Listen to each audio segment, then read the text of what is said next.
Hello everyone and welcome back to another video from Crazy Gamer. In this video, I'm going to show you how to update the Call of Duty game on your smartphone. So let's get started right away.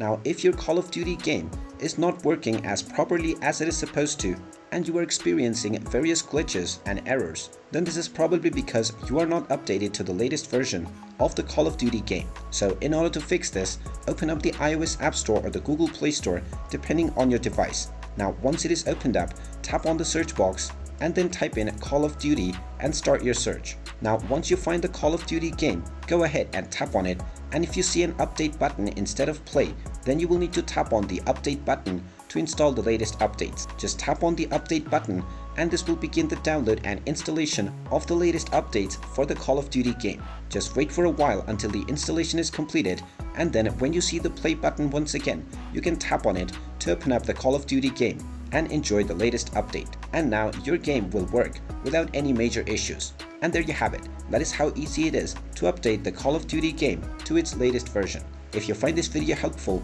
make sure you hit that like button and subscribe to our channel if you haven't done so already.